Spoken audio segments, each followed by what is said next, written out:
वेंगुर्ले शहरातील state bank of इंडियाचे ATM सध्या तेथे अस्ताव्यस्त पडलेल्या कचऱ्यामुळे चर्चेत आलाय. स्वच्छ सुंदर वेंगुर्ले शहरासाठी ही गोष्ट अजिबात भूषणावह नाही. गेल्या काही दिवसांपासून या एटीएम कक्षात साधा कचराही काढलेला नाही.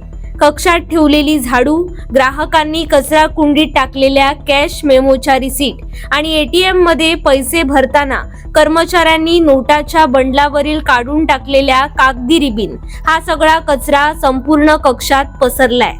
बऱ्याच वेळा या कक्षाचं दार उघडच असल्यानं त्यात भटके कुत्रे जात असल्याचा संशय काही ग्राहकांनी व्यक्त केलाय.